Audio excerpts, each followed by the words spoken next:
जय श्री ओम नमः सिद्धेभ्यः।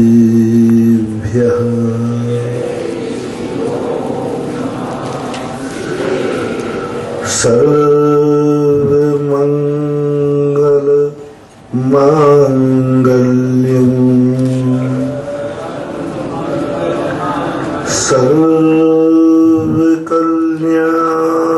सर्वकल्याणकारकं प्रधानं सर्वधर्माणां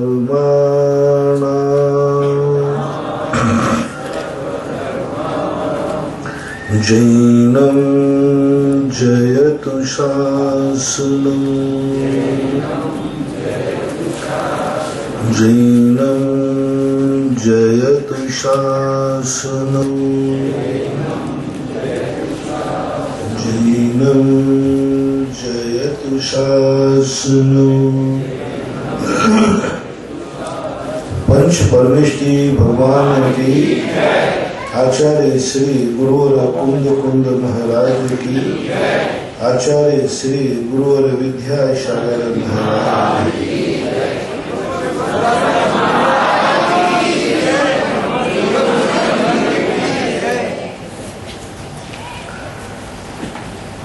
वह पुण्य किस काम का, वह सोना किस काम का इसमें नाक कान चले जाए। एक मुहावरा है, ये व्यक्ति ने इतना सोना पहना कि चोरों ने उसके नाक कान काट लिए। अब बोलो, वो सोना अच्छा था या बुरा?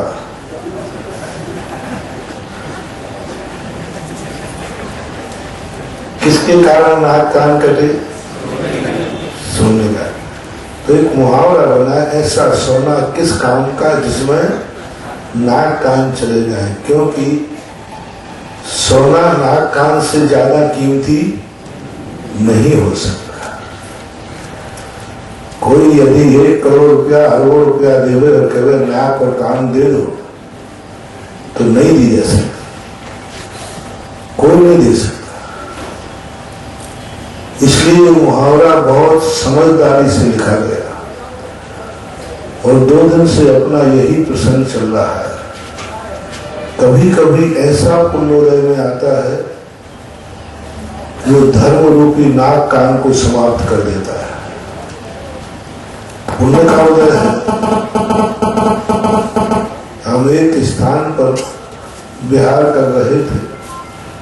रेलवे का पुल था, बेतवा नदी के ऊपर, एमपी में है। मेरे 1 घंटे पहले ही उस पुल पर एक व्यक्ति कट गया था। लोगों ने सुनाया, बोले महाराज जी, एक व्यक्ति साइकिल पर 5 किलो ज्वार रखा हुआ था। ज्वार मक्का होता था। तो ट्रेन आ रही, उसको मालूम था ट्रेन आ चुकी है। सब लोग चिल्ला रहे हैं कि वो मक्का छोड़ दे ज्वार को। बस वो साइकिल पर रखी हुई मक्का को नहीं छोड़ पाया और वो 5 किलो ज्वार के कारण से गाड़ी की चपेट में आके मर गया। यदि जिंदा रह जाता तो 5 किलो क्या 50 किलो कमा लेता। लेकिन मरने के मर गया, ज्वार भी तो गई और जीवन भी चला गया। ऐसा ही इस प्रकृति में होता है पुण्यात्माओं के साथ। जो जीव इतना पुण्य कर लेते हैं कि उनका धर्म छूट जाता है। अब वो पुण्य आपको प्रैक्टिकल करके मैं बताऊंगा। 2 दिन से मैं बता रहा हूं स्वर्गीय देवताओं का। कल पापियों का बताया था कि इतना पाप कर लेते हैं कि वे धर्म करने लायक ही नहीं रहते। जैसे नार की धर्म करने लायक भी नहीं होते। ना तो वो मंदिर बना सकते, ना हार दान दे सकते, ना माला जाप, कुछ भी धर्म नहीं कर सकते। अनुष्ठान रूप भावात्मक परिणति चलती है। ऐसे ही देवताओं की बात मैंने कही थी, इतना पुण्य कमा लिया, अब भी मुनि नहीं बन सकते पुण्य के कारण से। इतना पुण्य है निधत्त निकाचित कि पुण्य के फल को भोगना ही पड़ेगा, और मुनि पुण्य के फल को भोगता नहीं है, मुनि पुण्य के फल को ठुकराता है। और देवों को कहा कि तुम लाख उपाय करो, तुमने इतना पुण्य बांधा है कि ये पुण्य भी निधत्त निकाचित होता है, पाप भी निधत्त निकाचित नहीं होते, पुण्य भी होते। और पुण्य निधत्त निकाचित वो कहलाते जिन्हें भोगना ही पड़ता है। देवों का, चक्रवर्ती का, अर्धचक्री का, बलभद्रों का, ये 8 वर्ष अंतर मुहूर्त में पुरुषार्थ करके मुनि बन जाए नहीं। तीर्थंकर प्रकृति का ये निधत्त निकाचित करना पुण्य है। कोई तीर्थंकर बिना तीर्थंकर प्रकृति का नियोग उपदेश दिए बिना मोक्ष नहीं जा सकता, कितना भी पुरुषार्थ कर ले। निधत्त निकाचित प्रकृति है। 63 सलाह का पुरुष जो कर्म बांध के आते वो निधत्त निकाचित है। कोई चक्रवर्ती बाल ब्रह्मचारी मुनि नहीं बन सकता, कितना प्रयास कर ले, कितना उपदेश दे दे, भगवान भी आ जाए, सावधि ज्ञान हो जाए, छायक सम्यक दर्शन हो जाए, पिताश्री भी भगवान बनकर के उसे उपदेश देवे ऋषभदेव जैसे, तो भी भरत चक्रवर्ती ने ऐसा पुण्य किया, वो ब्रह्मचारी बनकर के, बाल ब्रह्मचारी बनकर मुनि नहीं बन सकता। उसे 96,000 शादियां करना ही पड़ेगी। कितना भी प्रयास करे कि मैं किसी से झगड़ा नहीं करूंगा, लड़ाई नहीं करूंगा, उसे 6 खंड की विजय प्राप्त करना ही पड़ेगी। ये पुण्य है उसका। 32,000 मुकुटबद्ध राजा का नमस्कार स्वीकार करना ही पड़ेगा, भेंट लेना ही पड़ेगा। 360 रसोइयों का पुण्य का भोजन करना ही पड़ेगा। बहुत बड़ी उत्सुकता है, ऐसा नहीं। अब यदि मुनि बाहुबली जब मुनि बने तो भरत चक्रवर्ती रो पड़े, मेरा छोटा भाई मुनि बन रहा है और मुझे धिक्कार है, मैं कितना बेशरम हूं कि हार करके भी झूठन खा रहा। राजा जीता हुआ राज्य को फ्रेश भोजन मांगता है, और हारने के बाद राजा बने तो राजगद्दी पे शांति से नहीं बैठता। जितने राजा हारे प्रथमान युग में, उनको राजा ने राज्य दिया तो उन्होंने नहीं लिया, उन्होंने मुनि दीक्षा नहीं ली। बोले हारा हुआ राज्य नहीं चाहिए। भरत कहता है मैं कितना निकृष्ट हूं, बाहुबली का झूठा राज्य में ले रहा, हार गया हूं मैं सब तरफ से, धिक्कार है मुझे, लेकिन मैं क्या करूं, मैं दीक्षा नहीं ले सकता हूं, मुझे चक्रवर्ती पद का नियोग करना पड़ेगा।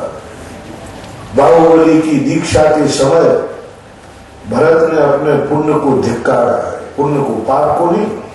पाप कर्म का उदय तो उसका था ही नहीं सामान्य रूप से चक्रवर्ती पद की अपेक्षा, लेकिन उसने धिक्कारा पुण्य को। ऐसा मैंने पुण्य क्यों बांधा, मैंने क्यों चक्रवर्ती का पुण्य बांधा, मैंने इतना ज्यादा पुण्य क्यों बांध लिया।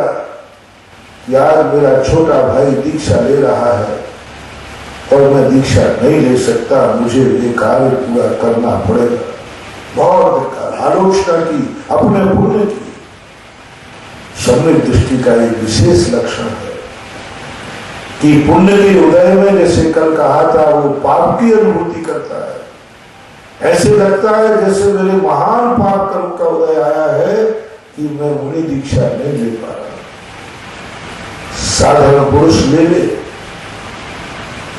साधारण पुरुष ले ले, इसका इतना पुण्य का उदय नहीं है। तुम आज चाहो तो आज दीक्षा ले लो, 8 वर्ष 70 वोट के बाद दीक्षा ले सकते हो। हम लोग बैठे बाल ब्रह्मचारी, हमारा तीव्र पुण्य का उदय नहीं है ऐसा कि हमें छोड़ना चाहूं तो भी नहीं छूटे। मैं तो 2 मिनट में पुण्य को फेंक दूंगा, क्योंकि पुण्य में निधत्त निकाचितपना नहीं है। चक्रवर्ती के पुण्य में निधत्त निकाचितपना है, वो नहीं कर सकते। कितना प्रयास कर, वैराग्य धारण कर ले, रोड पड़े, तड़प उठे, भगवान के पास भी जगह, भगवान मेरा पुण्य कम कर दो, मुझे दीक्षा लेना है, तो भगवान भी कहेंगे हे चक्रवर्ती, तेरा ऐसा निधत्त निकाचित कर्म है कि मैं भी चाहूं तो तेरे पुण्य को कम नहीं कर सकते। दोनों उदाहरण मुझे शास्त्रों में मिले। एक पुण्यात्मा चक्रवर्ती गिड़गिड़ा रहा है बाहुबली की दीक्षा पर, भगवान कुछ तो करो, मैं दीक्षा लेना चाहता हूं, मुझे आत्मग्लानि है, मैंने भैया के ऊपर चक्र चलाया, मैंने इस पौलाद के लिए धिक्कार है, मैंने भैया के प्रति, छोटे भाई के प्रति द्वेष कर दिया। छोटा भाई पिता के समान है, आपके बाद में कुटुंब का पिता मैं था, फिर भी मैंने ये नहीं देखा कि मैं पिता के समान बड़ा होकर के छोटे से लड़ने बैठे, छोटे से कॉम्पिटिशन कर लिया, मुझे नहीं चाहिए। तो सदगुरु कहते हैं चक्री, तुमने ऐसा निधत्त निकाचित पुण्य मांगा है कि मैं तुझे छायक सम्यक दर्शन प्राप्त कर ले। यहां पर तू चाहे तो यहां पर तीर्थंकर प्रकृति का बंद कर ले, लेकिन तेरे लिए मैं चक्रवर्तित्व का सुख भोगे बिना तू दीक्षा नहीं ले सकता। मेरे में कोई ताकत नहीं, कोई रास्ता नहीं, कोई दवाई।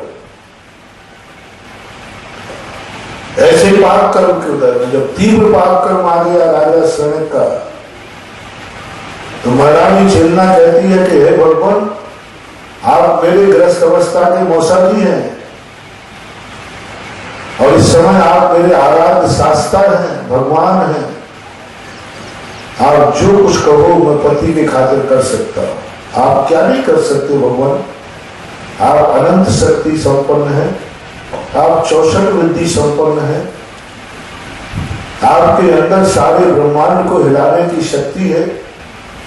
आप इतना सा काम नहीं कर रहे प्रभु भक्त के खातिर कि मेरे पति को नरक जाने से बचा दे। और यदि किसी को भेद नहीं है तो अंत में चेतना कहती है कि भगवान यदि भेजने की बारी आए तो मुझे नरक भेज दो, लेकिन मेरे पति को नरक जाने से बचा दो। नारियों का ये कोमल गुण होता है, पति के खातिर वो कुछ भी कर सकते। देखो ना, पति की खातिर बेचारी साल भर में एक दिन भूखों मरती है। सुहाग दशमी या करवा चौथ, और ये बदमाश ऐसे कि एक दिन नहीं तुम्हारे खातिर मरती, एक दिन, और उस दिन डबल खाएगा, पत्नी का भी खाएगा। इतना कोमल, इसलिए नारी का हृदय समर्पण की प्रतिमूर्ति होती है। महावीर कहते देवी, मेरे चरणों में बैठकर तेरा पति छायक सम्यक दर्शन प्राप्त कर लिया, तीर्थंकर प्रकृति का बंद कर लिया, लेकिन जो निधत्त निकाचित पाप कर बांधा है उसको हिलाने की ताकत तीर्थंकर में भी नहीं। 3 लोग को डमरू के समान घुमा सकता है तीर्थंकर। क्या गजब की सदा, देखो 3 लोग को यूं डमरू के समान घुमा दे, लेकिन किसी ने निधत्त निकाचित पाप कर्म बदल लिया है, उस कर्म को हिलाने की ताकत तीर्थंकर में नहीं है। वो कर्म तो भोगना पड़ेगा। ये दोनों उदाहरणों की जब हम चिंता करते हैं, चिंतन करते हैं, तो बड़े रहस्य सामने आते हैं कि अपनी जिंदगी में ऐसा पाप न हो जाए कि उस पाप को काटने में भगवान भी असमर्थता महसूस कर ले। महान भाव, पाप करते समय मैं तुम्हें पाप से नहीं रोक रहा, लेकिन ऐसा पाप मत करना जिसमें गंदोदक भी बदनाम हो जाए, गुरु का आशीर्वाद भी काम नहीं करे, ब्रह्मोकार मंत्र की माला काम नहीं करे, इन सब की तुम्हारे खातिर बदनाम हो जाए। ऐसा पाप करना, कई बार आप बड़े विश्वास से आते, महाराज का आशीर्वाद मिल जाए, महाराज के हाथ का गंधोदक मिल जाए, मेरी बीमारी दूर हो जाएगी, और मैं लगा देता हूं गंधोदक, लेकिन मेरा गंधोदक फैल हो जाता है। गंधोदक की ताकत तेरे पाप कर्म के सामने फीकी पड़ गई, इससे बड़ा दुर्भाग्य क्या होगा। तेरा पाप इतना ताकतवान, तेरा पाप इतना शक्तिमान, गंधोदक की शक्ति को भी उसने द्रोहित कर दिया। आज मेरा असर कालिका का असर समाप्त कर दिया, निस्सार कर दिया। तुरंत आग बंद करता हूं। ये ऐसा पापी है जिसके सामने ब्रह्म शस्त्र है गंधोदक ग्रस्त के लिए, और ऐसा पापी है कि ब्रह्म शस्त्र भी आज काम नहीं कर रहा है। देखो मैं आशीर्वाद दे रहा हूं गंधोदक का, शांति धारा फीकी पड़ गई, जो ब्रह्म शस्त्र है ग्रस्त के लिए वो भी काम नहीं कर रहा। गुरुओं के आशीर्वाद जहां मिल जाए, कौन सा संकट है जो रह जाए, वो भी फीका पड़ जाए। नमोकार मंत्र जहां एक बार पढ़ ले कोई, तो जन्म जन्म के संकट कट जाए, वो भी निस्तेज हो गया। जाओ, अब कोई तुम्हें बचा नहीं सकता, जाओ, तुम्हें कोई नहीं बचा सकता। ऐसा विदर्थ निकासित कर्म बंद नहीं करना। ऐसा पाप तो तुमसे होते, लेकिन थोड़ा क्वालिटी देखते सकता। जैसे भगवान भी कह रहे मैं असमर्थ हूं, उसका मूल कारण है। ऐसा कर्म कब बनता है, जब तुम धर्म क्षेत्र में भी पाप करते हो। धर्म करने का सामने मौका मिले और तुम्हारे पास पैसा है 1 लाख रुपया, और तुमने इस बार मन बनाया है घूमने का, 5 लाख रुपया है, तुमने मन बनाया है घूमने का, तुमने मन बनाया है 50 लाख रुपया है, बेटा बेटिया की ऐसी शादी करूंगा, ऐसे बैंड बनाऊंगा, ऐसे पंडाल बनाऊंगा, ऐसे भोजन व्यंजन बनाऊंगा, सारी दुनिया को दिखा दूंगा मुझे बेटा बेटिया कितना प्यारा है। सावधान होता है, सबको भावा। मैं दुनिया को दिखाना चाहता हूं कि मेरे बेटा बिटिया से बड़ा दुनिया में कोई नहीं। जब बेटा बिटिया की शादी होती है तो आप पानी की तरफ पैसा बहाते हो, तो क्या कहते हो, इसी के दिन तो कमाया था। लोग कोई कहे भाई ये क्या कर रहे हो, इतना करो, बोले क्या बात करते हो, बोलो ना, ऐसा बोलते हो आप लोग, मैंने सुना। इसी के लिए तो कमाया था, काहे के लिए कमाया था, आज के लिए कमाया था कि तो बेटा बिटिया की शादी होगी, इसी के लिए तो कमाया था। ये शब्द मैंने कई बार आपसे सुने। मकान बनाते समय कहते हो भैया बन गया मकान, अरे क्या मकान बन गया, अभी एलिवेशन नहीं बना, इसी के लिए तो कमाया था, और बात क्या है। गाड़ी का अच्छा मॉडल आ गया, क्यों गाड़ी में तुम्हारी पुरानी गाड़ी वो ठीक नहीं, वो ठीक है, लेकिन 5 लाख ज्यादा लगेंगे। क्या बात करते हो, किसके लिए पसीना बहाया था।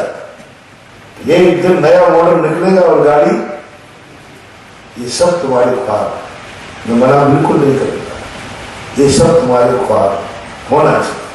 अभी तुम्हें निधन निकासित कर्म नहीं बन रहा है, यहां तक भी नहीं बन रहा है कि तुमने कहा सब इसी के लिए कमाया था।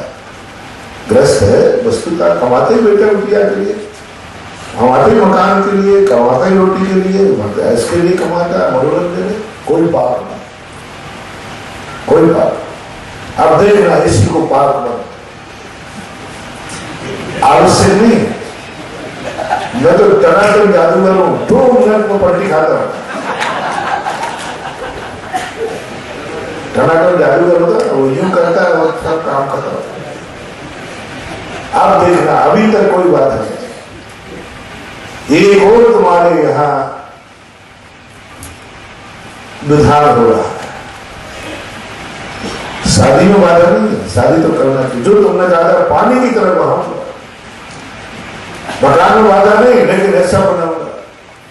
एक और विधान तुम्हारे नगर में हो रहा है और तुम्हें बोली लेना है, ले सकते हो आप जैन। और तुमने इसलिए बोली नहीं ली कि मुझे बेटी की शादी शान से करना है, शादी नहीं।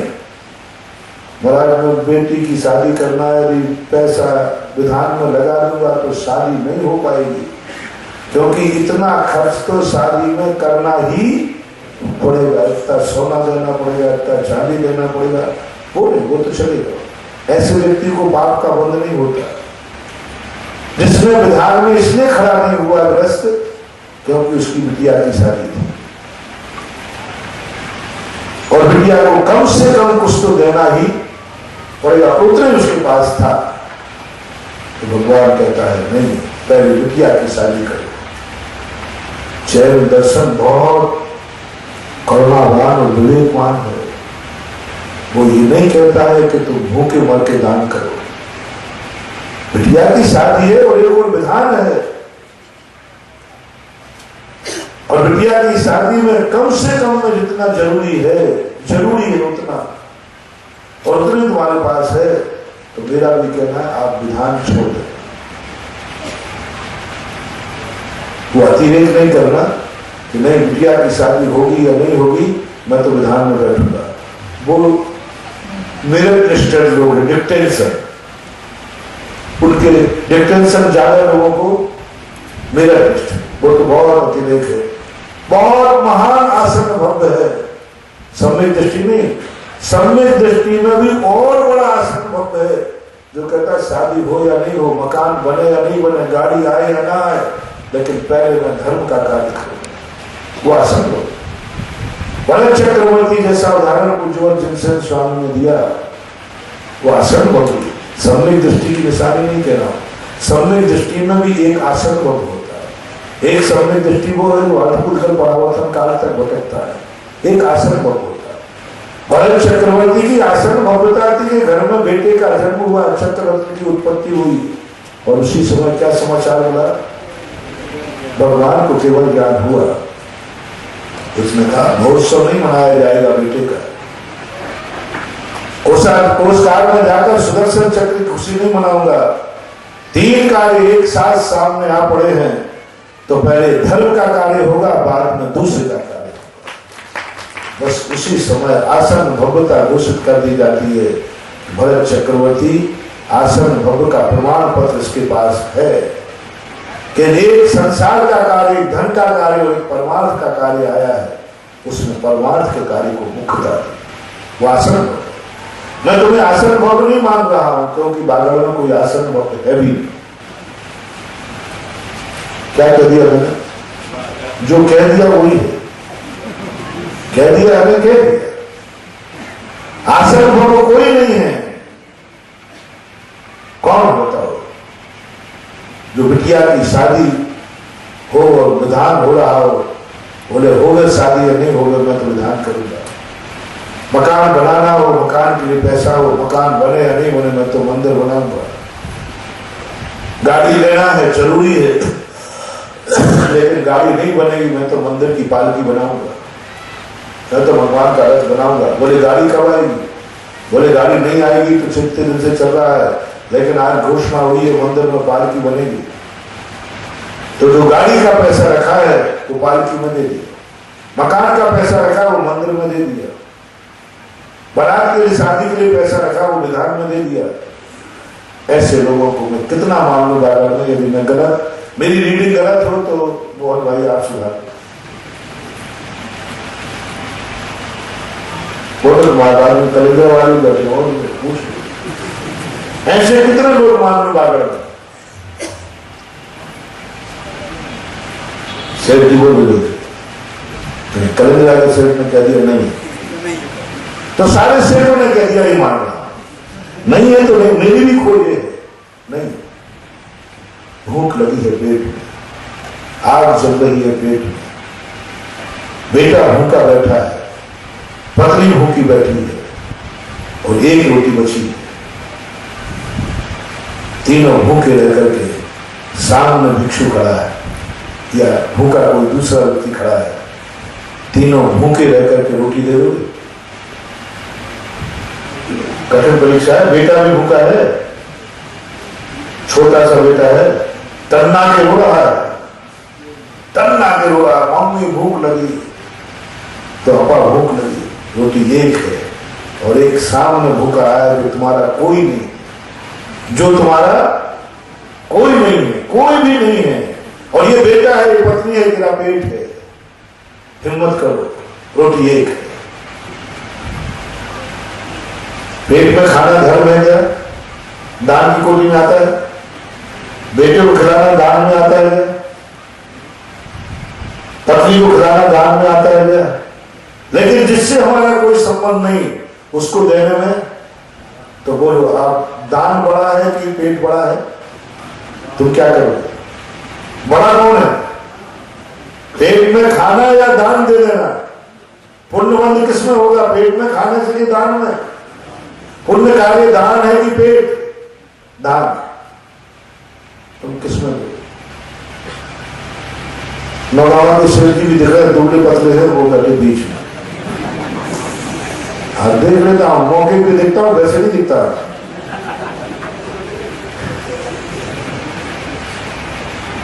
बोलो किसको रोटी देगी? झूठ मत बोलो, अंदर से जो बोल रहे हो। गुरु के सामने झूठ बोल के क्या करोगे? क्योंकि गुरु अंदर की बात भी जानता है,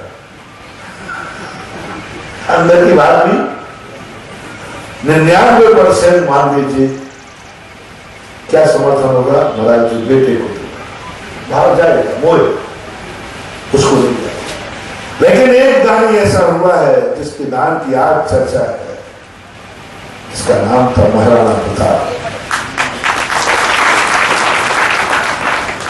ऐसे संकट में भी पहला तो उसके जैसा दान देखो, राज्य कभी मिल नहीं सकता।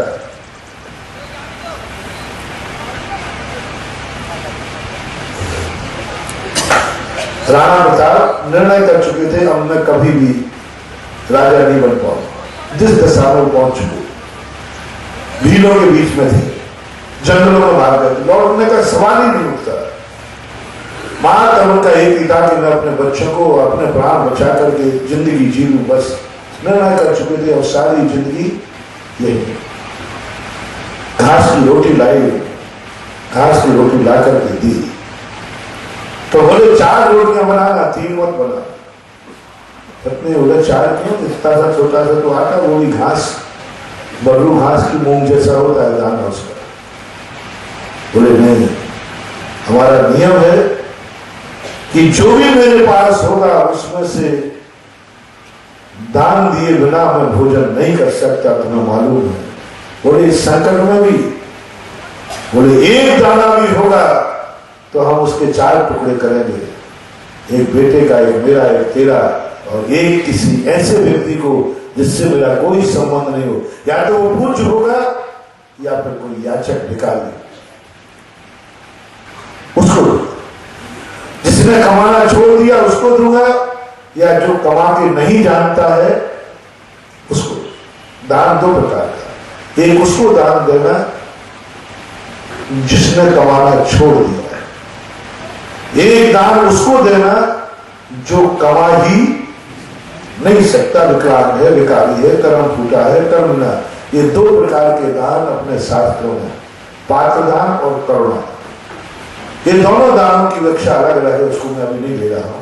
लेकिन ये दोनों दान की कोटि में आते हैं, दोनों में पुण्य का बंध होता है, हीनादिक होता है। लेकिन दोनों दान भारत में प्रसिद्ध है, करुणा दान में प्रसिद्ध है और पात्र दान में प्रसिद्ध है। उनके लिए एक रोटी रखना।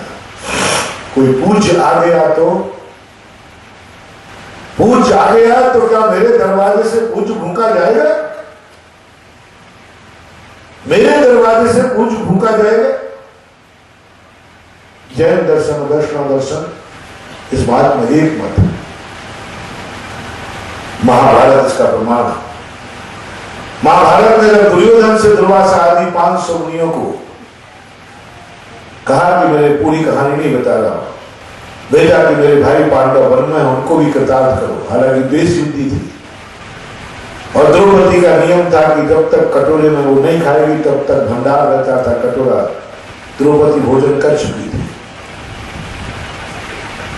और उसी समय धर्मराज ने कहा कि 500 मुनि यहां भोजन के लिए आ रहे हैं। द्रौपदी सब लोग चिंता में पड़ गए, बोले मैं तो भोजन कर चुकी, अब कटोरे में भोजन बचेगी। क्या सबसे बड़ी चिंता थी धर्मराज को? ये चिंता नहीं थी कि दुर्वासा मुनि मुझे भस्म कर देंगे, अभिशाप दे देंगे। ये चिंता थी कि मेरे दरवाजे से पूज्य पुरुष भूखा जाएगा, पूज्य पुरुष खाली हाथ जाए, पूज्य पुरुष क्या कुछ लेकर आए और मैं उसे ना दे पाऊं। पूज्य पुरुष की भावना है कि दरवाजे मुझे कुछ मिलेगा और मैं ना दे पाऊं। समझ लेना महान भाव, कोई पूज्य पुरुष, चाहे वो पिता, चाहे तुम्हारी मां, चाहे तुम्हारा गुरु, चाहे तुम्हारा राजा, चाहे तुम्हारा भगवान, ये सब पूज्य पुरुषों में आते हैं। यदि पूज्य पुरुष ने तुमसे कोई अपेक्षा की है और वो अपेक्षा यदि तुम पूरी ना कर पाओ, समझ लेना तुम्हारे वर्षों वर्षों का पुण्य उसी समय नष्ट हो जाएगा। उसी समय माने बेटे से कोई इच्छा की है पूछे और बेटा इच्छा पूरी ना कर पाए, सावधान हो जाना। 10-10, 100-100 भवों तक तुम मां के दूध को तरस जाओगे, तड़प जाओगे, क्योंकि एक पूज्य पुरुष तुम्हारे दरवाजे खाली गया था, एक मां की इच्छा पूरी नहीं कर पाए। 100-100 जन्मों तक भी आप मां को नहीं पाओगे, समूषणों में जन्म लोगे, मां मिलेगी, क्योंकि पूज्य पुरुष खाली चला गया तुम्हारे घर।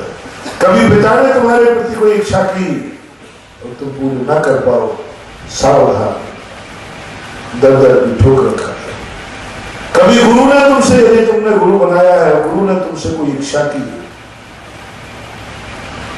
और गुरु तुम्हारे दरबार खाली चला गया, सावधान, तुम्हारे दरिद्रता के दिन आ गए।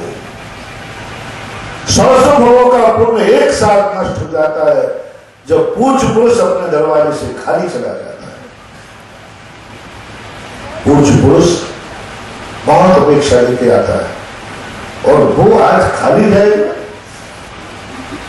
धर्मराज तड़प गए, आज मुनिराज मेरे दरवाजे खाली जाएंगे, बड़ी इच्छा लेके आए हैं और उन्होंने खुद कहा है कि आज मैं धर्मराज तुम्हारे यहां में प्रसाद ग्रहण करूंगा। अपने जो 500 मुनियों ने एक साथ कहा, मैं अपने आप, मैंने नहीं कहा। भीम ने कहा भैया तुमने निमंत्रण पहले द्रौपदी से पूछ के क्यों नहीं दिया?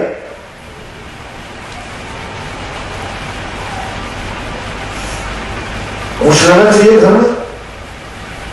धर्मराज कहते मैंने निमंत्रण नहीं दिया, गुरुदेव ने स्वयं बोला।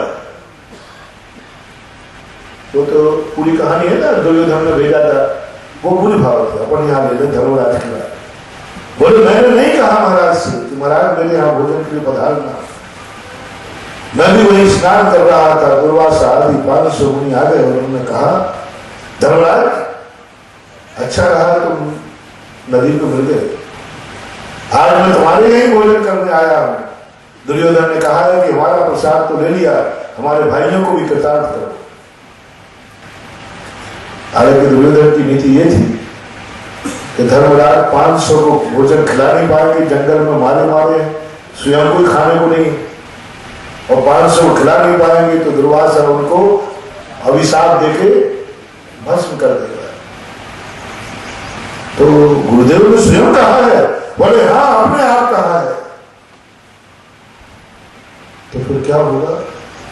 धर्मराज कहते हैं मुझे इसका डर नहीं है भीम कि गुरुदेव मुझे भस्म कर देंगे। गुरुदेव के हाथ से भस्म होना भी हमारे जीवन की धन्यता है, गुरुदेव के द्वारा मेरी भस्म हो जाना भी धन्यता का प्रतीक है। दुनिया तो मर करके आयु कर यमराज के कारण भस्म होते हैं, मैं धन्य हूं कि गुरुदेव के कारण मेरा भस्म होगा। यमराज जिनकी भस्म बनाता है वो अशुद्ध होती है और गुरुदेव जिसकी भस्म बनाएंगे वो भस्म माथे पर चढ़ाने लायक होती है। मुझे मंजूर है, भस्म होने से नहीं डर रहा हूं। फिर मुझे डर लग रहा है आज पूज्य पुरुष मेरे दरवाजे से खाली हाथ जाएंगे। पूज्य पुरुष को आज भोजन नहीं मिलेगा। पूज्य पुरुष मेरे लिए हम दे नहीं पाएंगे, हाथ जोड़ना पड़ेगा, गुरुदेव आज मेरे पास भोजन नहीं है। मैं पूज्यों से ये कहूंगा, सावधान, कभी अपने बड़ों के सामने गरीब मत बनना, कभी भगवान और गुरु के सामने गरीब मत बनना।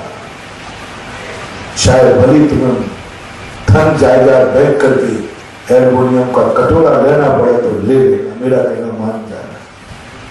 कल मैंने सितंबर की कहानी सुनाई थी, कभी गरीब नहीं बनना। इसी का परिणाम है सारी दुनिया में प्रसाद चढ़ता है इसलिए कि भगवान भोग लगाते हैं। तुम जैनियों की क्यों चढ़ता है? वो भगवान खाते नहीं और तुम्हें खाने देते नहीं। अरे वो खा ले तो ठीक है, वो खाएंगे नहीं तो भगवान मैं खा रहा छूना मत, निर्वाल है, तुम्हें खाने नहीं देंगे और वो स्वयं, और फिर भी ध्यान रखना खाली हाथ आना मत। अरे मर गए, वेस्टेज नहीं। यही जैनियों की अमीरी का रहस्य है कि जैनी कहता है भगवान मैं तेरे दरवाजे लेने नहीं आया हूं, मैं तेरा भक्त में अभी इतनी ताकत है, तेरे लिए भी मैं मुट्ठी भर चावल देने आया, लेने नहीं आया, देने आया। सारे दुनिया के लोग मंदिरों में लेने जाते हैं और जैनी मंदिर में देने जाता है, और यही उसकी बीज है, यही खेती है, यही खेती है। बिना बोए जो लाया जाता है वो कर्जा है, और बोकर के जो काटा जाता है वो अपनी फसल। बिना बोए किसी के दरबार से अनाज लाओगे तो क्या कहलाता वो? देना पड़ेगा, ब्याज लगेगा, और बोकर के लाओगे तो मालिक जैनी बोकर के लाता है। ये मुट्ठी भर चावल तुम्हारे साधारण चीज मत समझना, ये भगवान को नहीं चाहिए और तुझे इसलिए नहीं खाने दे रहे हैं, तू पटक यहां। मंदिर जैनी का खेत है और मुट्ठी भर चावल जैनी का बीज है, और वो मुट्ठी भर चावल चढ़ा करके बोनी कर लेता है और उसकी जाके फसल बन जाती है। जैनी जब तक भगवान को भी देने लायक बना रहेगा, इतना अमीर है भगवान के पास कि भगवान तेरे लिए भी अभी मेरे पास है, तो कहां का मैं गरीब? बस यही सबसे बड़ी अमीरी का लक्षण है। कभी भगवान के सामने, गुरु के सामने, माँ बाप के सामने ये मत कहना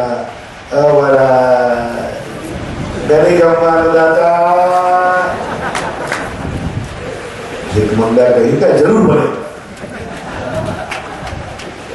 जरूर बनेगा, जरूर बनेगा, जरूर बनेगा। कोई दुनिया की ताकत नहीं रोक सकती।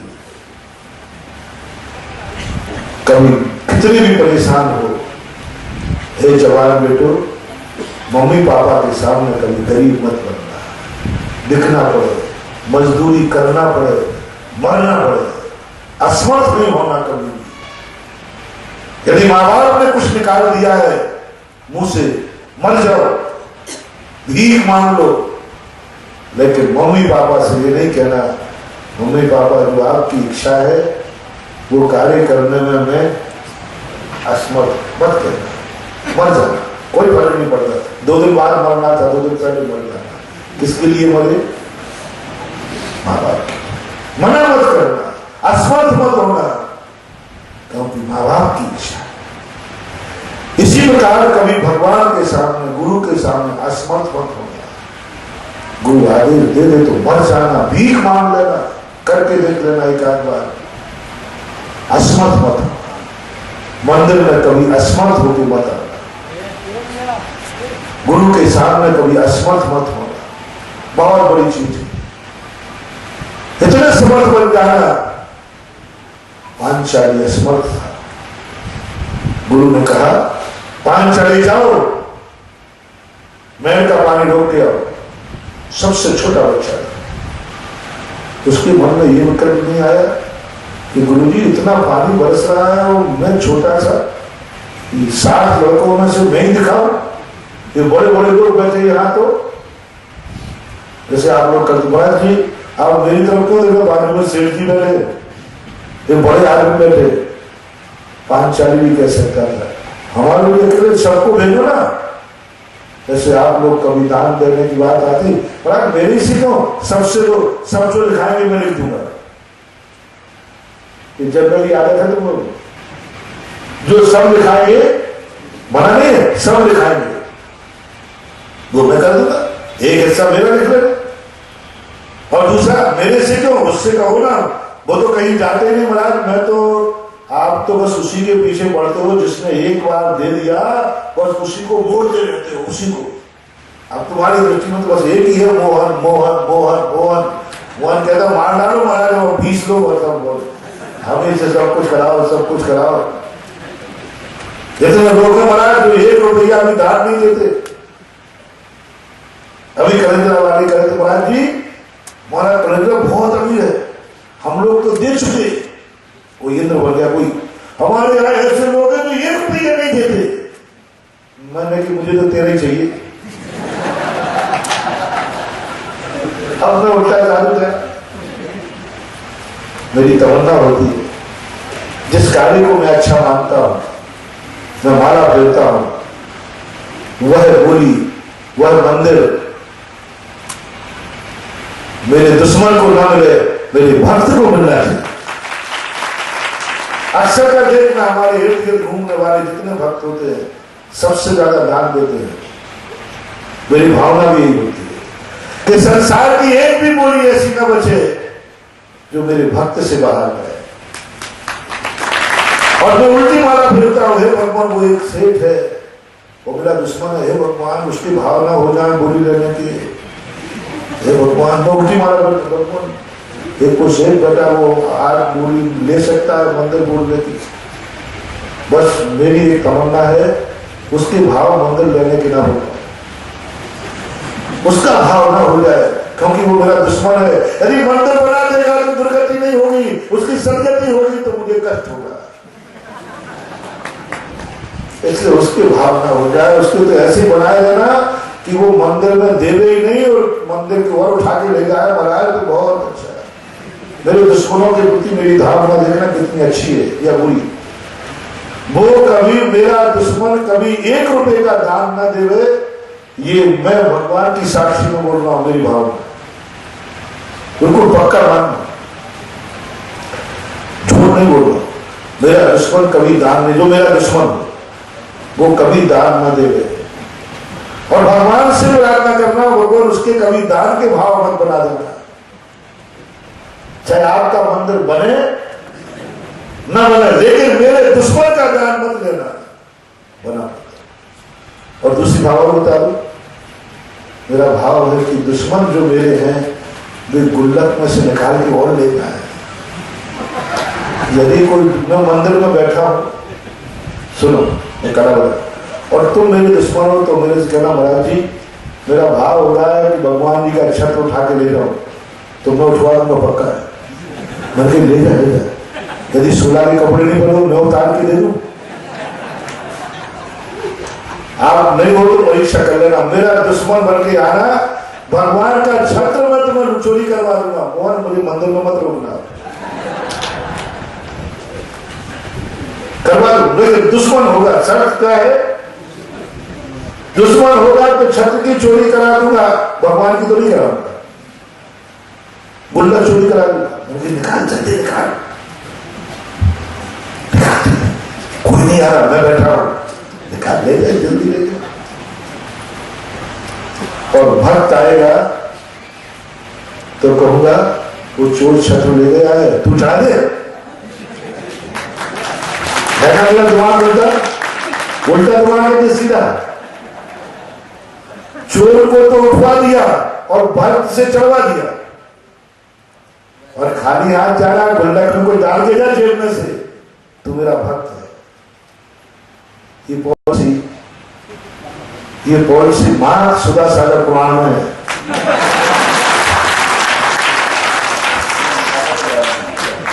और किसी पुराण में दुनिया तो ये करती है कि भक्त को तो उठवा दे, भक्त का पैसा बचना चाहिए, इस मुर्गे को काटना, मुर्गे को उड़ाओ, इसको भीतर मेरा दुश्मन है। ये बहुत खतरनाक नीति है। बहुत खतरनाक। बोलो मैंने क्या किया? उसको चोरी करने आया तो मैंने कह दिया हाँ कर, क्योंकि छत्र की चोरी करेगा तो कहां जाएगा? तो दुश्मन का अच्छा होना चाहिए कि बुरा? दुश्मन पुराण से बताओ, साधु पुराण से नहीं कह रहा हूं, ध्यान रखना। दुश्मन पुराण क्या कहता है? दुश्मन का बुरा होना चाहिए। तो बुरा कब होगा? बोलो ना। वो छत्र छुड़ाएगा, गुल्लक से छुड़ाएगा, दान नहीं देगा। इसलिए मेरे दुश्मनों, तुम कभी 1 रुपया दान मत देना। मैं तो भक्तों से कहता हूं कि 100 बार भी चोर चोरी करे, तुम 101 बार छत्र चढ़ाने का भाव करो। चोर 100 बार चुरावे तो भी कहना भगवान चुराने दो चोरों को, मैं 101 बार चढ़ाऊंगा। मेरे भक्त के प्रति मेरी भावना है कि जब जब भगवान का छत्र चोरी हो, मेरा भक्त चढ़ावे, मेरा भक्त चढ़ावे, मेरे भक्त को यह सौभाग्य मिले, क्योंकि ये मेरा भक्त है। अब बोलो ऐसा गुरु तुम्हें पसंद है कि नहीं?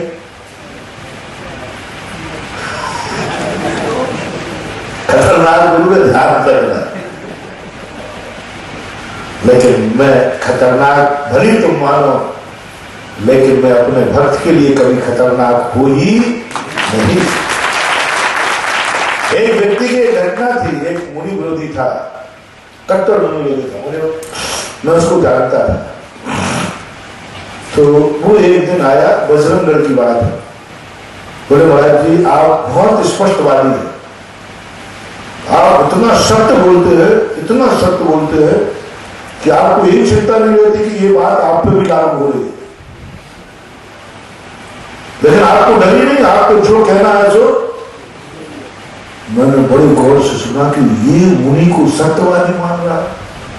मैंने कहा अच्छा महाराज, आप, मैं कभी किसी मुनि के पास नहीं गया, तो मुनि मेरे पास क्यों है? महाराज मात आपका क्वेश्चन सुनते, आप इतना स्पष्ट बोलते हैं, इतना सत्य, ना आपको बुराई का डर है, ना ये डर है कि कल से लोग क्वेश्चन सुनने आएंगे कि नहीं, नहीं ये डर है, और मोहन को डर है महाराज ज्यादा मत बोलो, ये 250 लोग बिचक जाएंगे।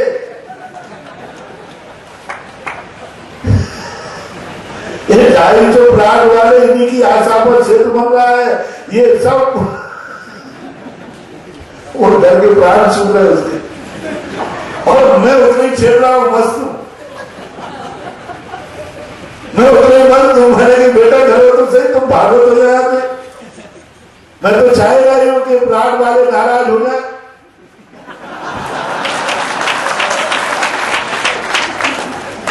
जिससे मेरे दुश्मनों का 1 रुपया क्षेत्र पे न लग पाए, क्योंकि जो भगवान के सामने पाप करे वो मेरा मित्र है कि दुश्मन है? बोलो जल्दी बोलो। जो भगवान के सामने पाप करे वो अपना दुश्मन है कि मित्र? जल्दी बोलते नहीं हो, दुश्मन है। हम तो सवाल करें, इसका उदाहरण है बहुत अच्छा विधि सुनाना। मेरे पास हर चीज का उदाहरण बिना सिंपल के मैं कोई बात करते ही नहीं। वो मेरा दुश्मन है जो भगवान के मंदिर के सामने पाप करे, गृहस्थी में चाहे सारी दुनिया उस माटी को नमस्कार करे और वो वहां बैठ के पाप करे, वो मेरा भक्त तो नहीं हो सकता है।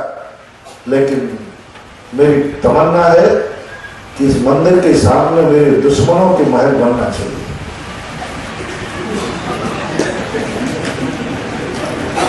सारे दुश्मनों के मकान बनना चाहिए। मैंने कल भगवान से कह दिया, भगवान यदि मेरा दुश्मन असमर्थ हो तो उसका इतना पैसा जरूर दे देना कि वो वीरोदय में अपना मकान बना ले।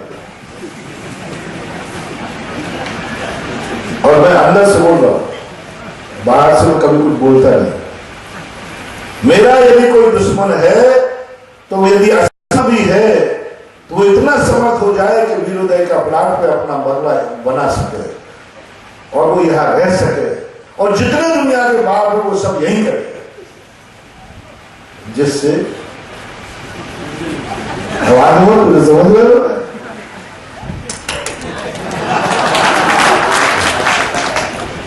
दुर्गति होगी।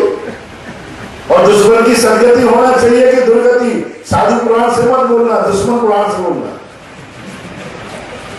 दुश्मन पुराण तो कहता है कि दुर्गति की भावना में खुशी होती है। और भक्त को मैंने कल कहा है कि यदि भक्त का बनाने का भाव हो तो हे भगवान उसे इतना समर्थ कर लेना कि वो तेरे सामने वाले प्लाट में न्यू भी खोलने लायक न रहे। ये मैंने भगवान को एप्लीकेशन लगा दी है। अब तुम्हें मेरा दुश्मन बनना या भक्त, यदि मेरे भक्त बनोगे तो इस लायक हो जाओगे कि न्यू के खोदने लायक भी पैसा नहीं बचेगा तुम्हारे पास। और मेरा दुश्मन बनोगे तो यहां तुम्हारा 2 मंजिल का मकान बनेगा, उसी में तुम रहोगे। अब बोलो तुम्हें क्या चाहिए? कहां गया हो?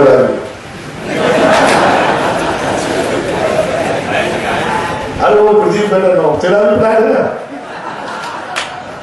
तो बता भाई तू मेरा दुश्मन है कि भक्त है? भक्त है तो क्यों मुझे तुम्हें इस लायक करना पड़े कि न्यू को पैसा नहीं बचे? तुम अभी कह दो भगवान कि मैं बनाऊंगा ही नहीं, आप भरता राज हो, मेरा भक्त होगा। अब देखो मेरा नहीं, हाँ ठीक है बेटा ठीक है, मालूम नहीं देता तो मैं ऐसे ही नहीं लेता, क्योंकि नहीं तो भक्त के रजिस्टर में लाभ करता, अपना तो सीधा कोई मतलब ही नहीं सीधा। या तो दुश्मन बनो या भक्त बनो। महल बनना है तो दुश्मन बनाओ, दुश्मन बनो, और भक्त बनना है तो मैं तुम्हें स्मरण करूं उसके पहले कह दो बाबा जी ये प्लान बना लो आप, और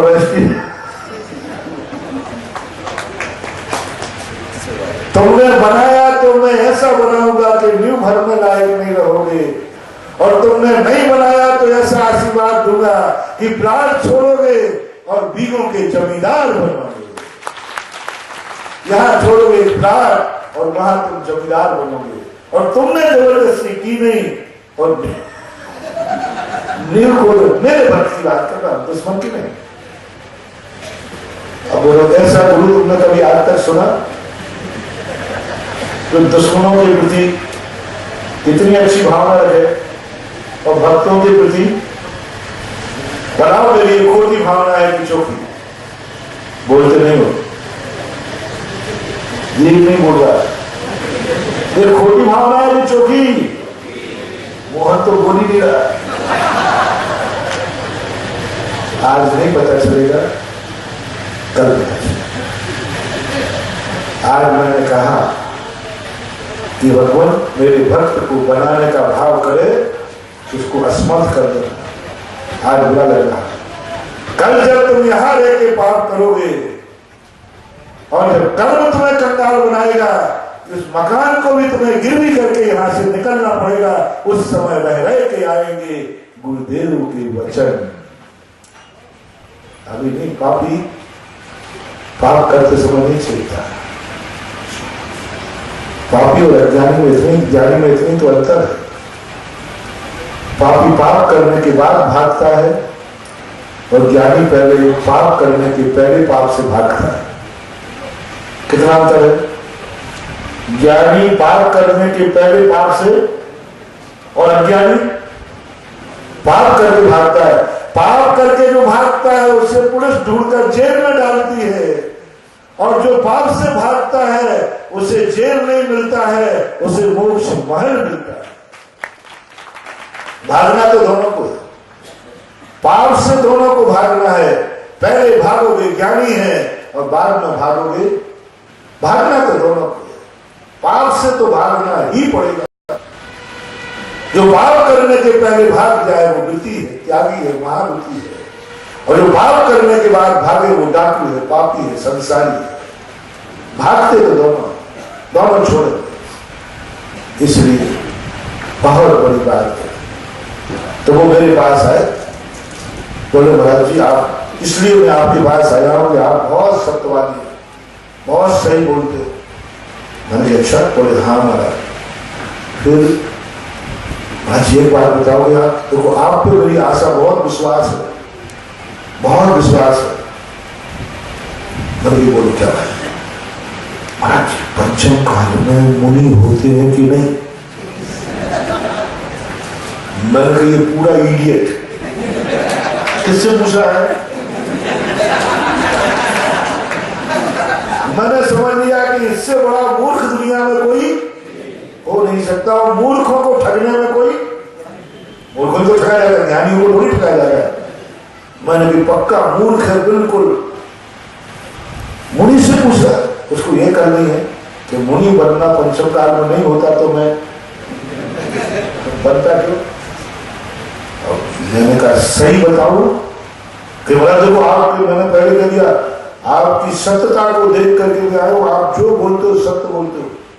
तो मैंने देखा नहीं होते, नहीं होते। धीरे से कहा मैंने कोई सुनने के लिए नहीं तो गड़बड़ हो जाए, नहीं होते। बोले महाराज जी आज तक मैंने ऐसे मुनि नहीं बोले, इतना सत्य बोलते हैं मुनि, इतना सत्य बोलने वाला मुनि मैंने दुनिया में पहली बार देखा। स्वयं मुनि और कह रहा है नहीं होते पंचम काल में मुनि। महाराज जी हाथ जोड़े, पहले हाथ नहीं जोड़े थे। महाराज जी इतना सत्य मैंने पहली बार सुना कि महाराज तुम खुद मुनि हो और फिर भी भैया तूने कहा था कि सत्य बोलना नहीं होते। महाराज नहीं होते तो आप क्यों बोले हो? तुम्हारी चॉइस की चर्चा हो सकता है, भूल चूक लेना देना।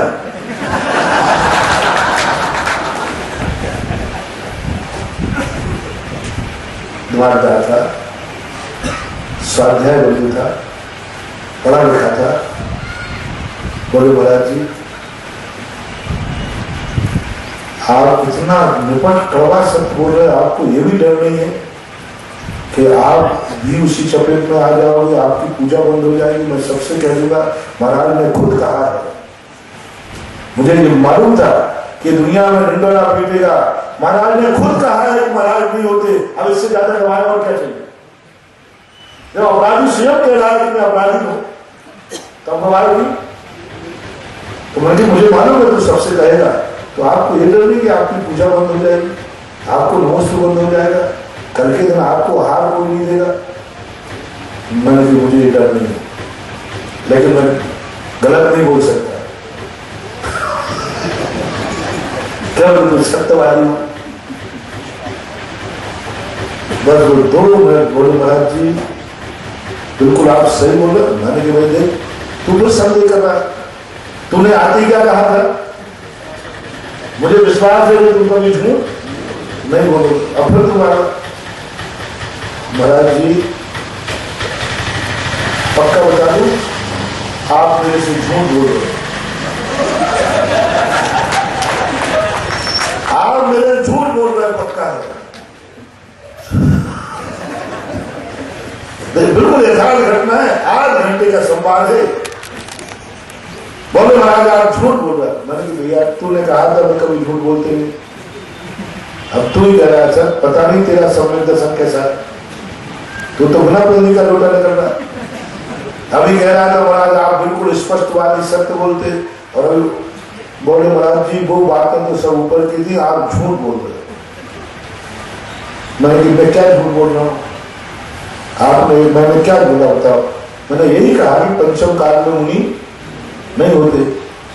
तो मैं झूठ बोल रहा हूं तो सही क्या है?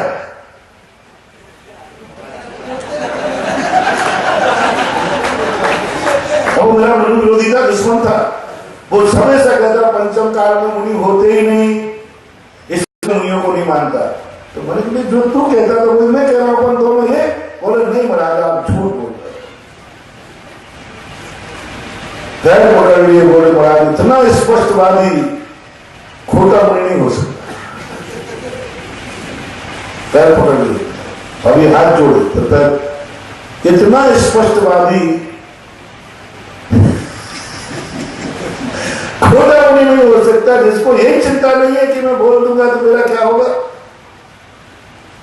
इतना स्पष्ट नहीं बोलता, जरूर आप झूठ बोल रहे हो। मैं अरे तो मुझे पागल कर देगा। एक और तो कह रहा है कि खोटा मुनि इतना स्पष्ट नहीं बोल सकता, दूसरी ओर कह रहा है झूठ बोल रहे हो। बोले महाराज जी देखो महाराज जी, आपको आचार्य श्री की सौगंध है, आप झूठ बोल रहे हो कि नहीं। अब आचार्य श्री सौगंध चढ़ते ही तो मामला मैं चुप हो गया, तो वो समझ गया। बोले महाराज जी ये बताओ आप झूठ क्यों बोले। दुनिया के मुनियों के पास जाता हूं, सब कहते मुनि होते हैं, मैं बैठा हूं, मैं तो बैठा हूं साधु। देखो ये आगे में लिखा, शास्त्र में लिखा, ये लिखा देखो ये पंचमकाल मुनि होते, सब साधु यही की। बोले मैंने कई बार साधुओं से चर्चा की, सब साधु होते हैं ना, देखो कुंद स्वामी ने लिखा, और मैं तो बैठा हूं, नहीं होता तो मैं पागल कुत्ते ने काटा गया। बताओ ये सच्चा मुनि नहीं होता तो मुझे पागल कुत्ते ने काटा के मुनि बन गया। सब मुराद ही बोलते, और आपने ऐसा बोला तो आपने ऐसा क्यों बोला, क्यों बोला। मैंने क्यों बोले, कुंद स्वामी कह रहे हैं कि पंचमकाल मुनि होते हैं। मुझे इतना अच्छा लगा, अभी मुंह से बोल रहा है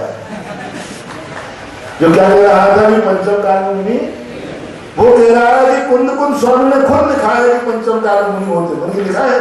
बोले हाँ महाराज, मुझे गाथा लाके दिखाओ। उसने गाथा लाके दिखा दिया। अच्छा अब मुझे पढ़ा लिखा मूर्ख हूं ना, ध्यान रखना मुझे। अच्छा ये गाथा है तो पंचमकाल मुनि होते तो लगा। फिर महाराज आप झूठ क्यों बोले, आप झूठ क्यों बोले। पंचमकाल मुनि होते हैं, होते हैं, होते। कुंद स्वामी झूठ नहीं बोल सकते, तो क्या मैं झूठ बोल सकता हूं। बोले महाराज बुरा मत माना, कुंद स्वामी झूठ नहीं बोल सकते, आप झूठ बोल सकते हो।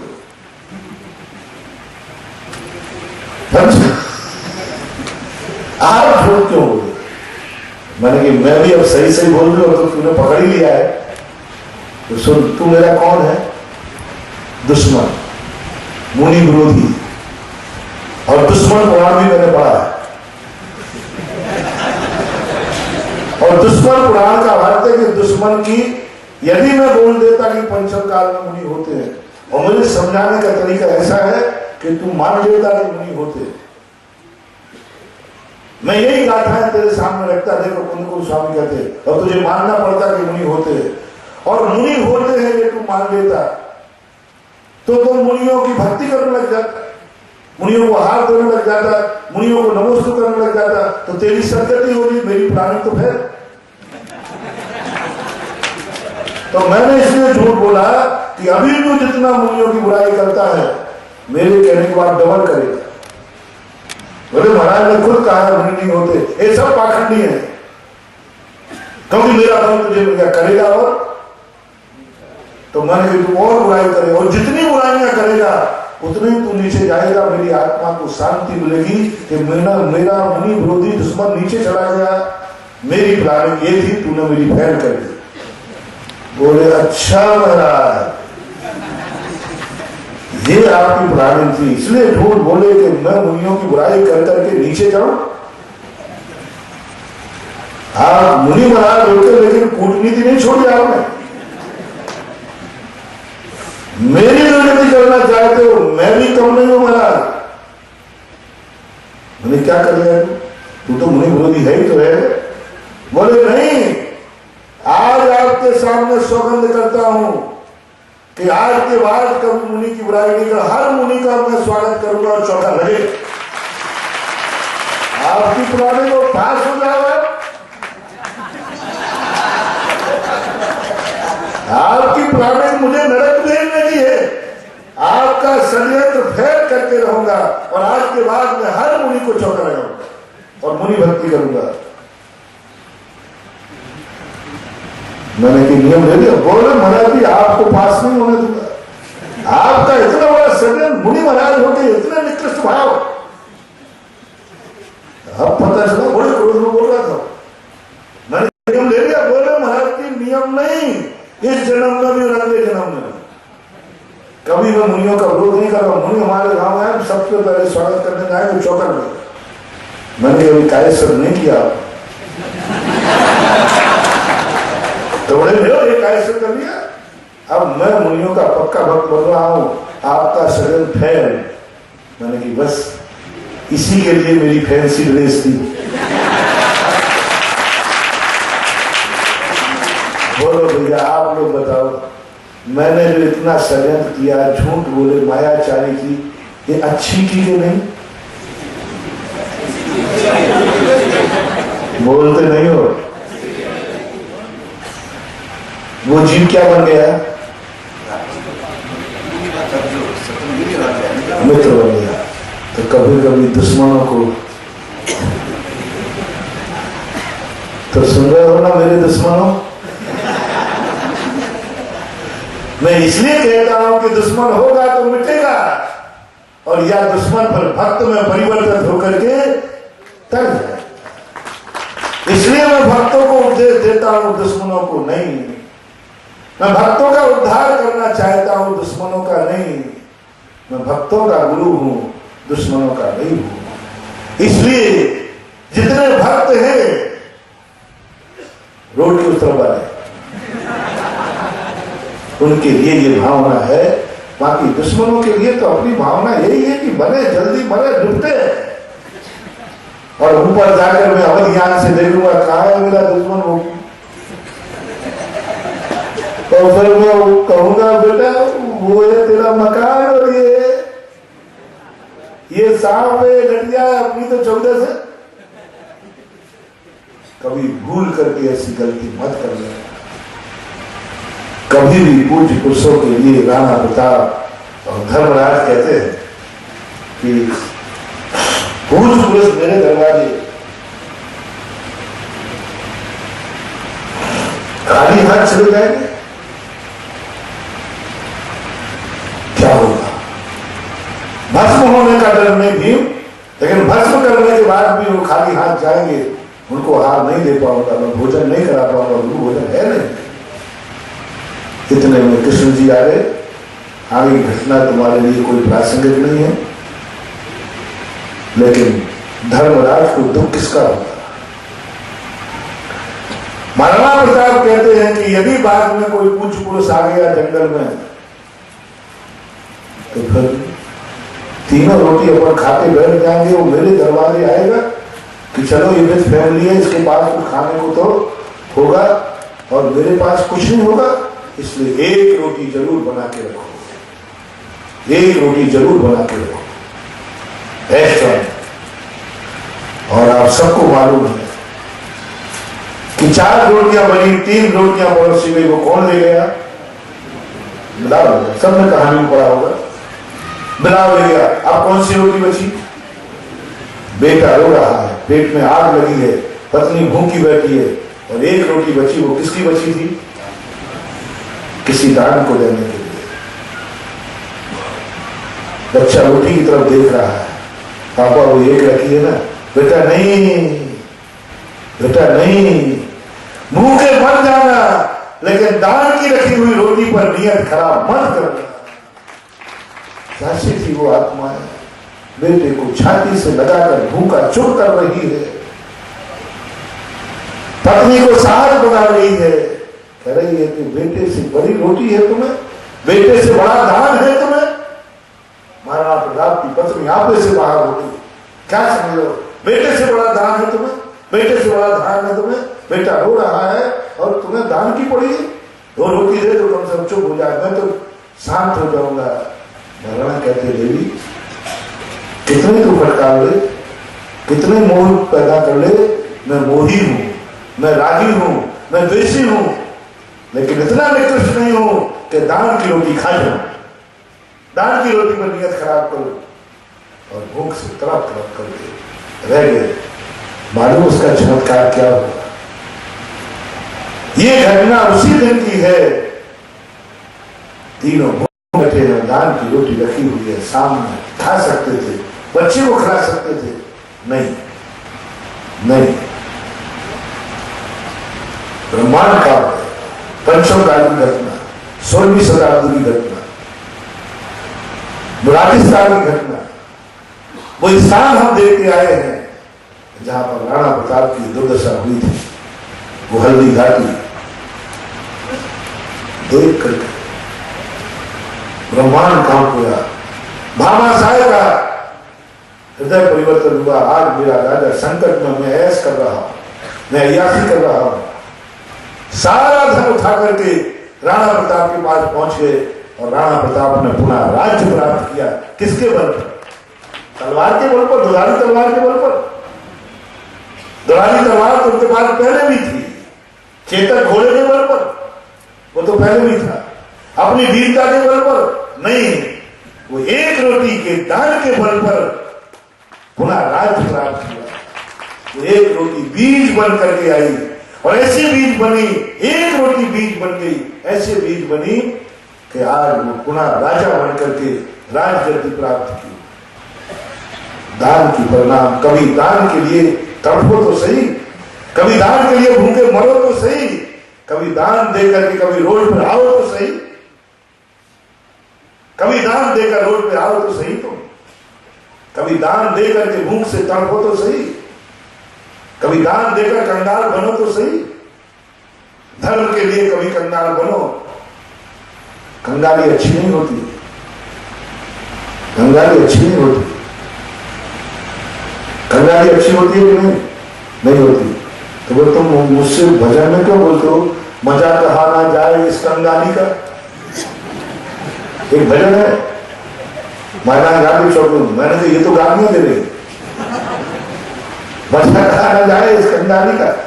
कंगाली बुरी होती है, लेकिन एक कंगाली ऐसी होती है जिसका आनंद कहने में भी नहीं आता है। क्यों?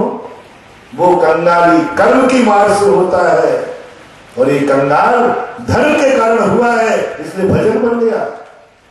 धर्म के लिए कंगाल होके तो दिखाओ एक बार। जो धर्म के लिए कंगाल हो जाता है वो भजन में भी आ जाता है। मजा कहा ना जाए इस कंगाली का। कंगाली का भी मजा बिल्कुल विरोधी है। कंगाली और मजा कैसे? और मजा है तो, लेकिन एक कंगाली ऐसी होती है इससे कहा जाए एक बार कंगाली की बात करो तो सही, एक बार प्राण छोड़कर सड़क पे आओ तो सही। किसके खातिर? सुधा साहब के खातिर नहीं। मुझे यहां बंगला नहीं बना तो हमारे साथ तो 9 बनाने का तो मनवाई तो नहीं बनाएंगे यहाँ पर। हमारा भी हम तो समाधि लेने की बात कोई नहीं। किसके खातिर? त्रिलोकीनाथ, जिनको तुम नाथ कहते हो, पिता कहते हो, जगत पिता कहते हो, सब कहते हो कि भगवान तेरे लिए मेरा सब कुछ निछावर है। बातें करते हो, तेरा लिए मुझे सब कुछ प्राण निछावर है, सब कुछ निछावर, घर बार लुटे। क्या भगवान को बुद्ध बनाते हो? घर बार लुटे, परवाह नहीं। भगवान तेरे खातिर घर लुट जाए, परिवार लुट जाए, मर जाए, भगवान को इतना बुद्धू समझते हो? सर्वज्ञ है भैया, वो अंदर की बात जान रही है, जान रहा है। सब कुछ लुट जाए कोई मतलब नहीं। और यहाँ एक प्राण जा रहा तो प्राण निकल रहे, मर गए, बचाओ कोई। प्राण निकल रहे, खून सूख के छुपाना हो रहे, छुपाना। एक प्राण को लोग ऐसे प्राण निकल रहे, जो प्राण मुझे कहीं दिख रहा कि 3 तारीख तक एक प्राण वाला।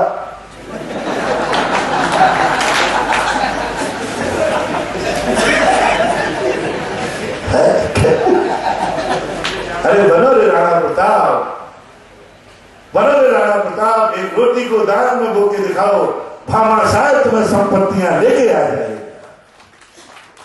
बनो वो धर्मराज जिसको ये चिंता है कि मेरे दरबार में आया हुआ व्यक्ति खाली नहीं जाना चाहिए। हमारे नीति है, साईं इतना दीजिए जामे कुटुंब समाए, मैं भी भूखा ना रहूं, साधु ना भूखा जाए। ये अपने भारत की नीतियां और रीतियां हैं।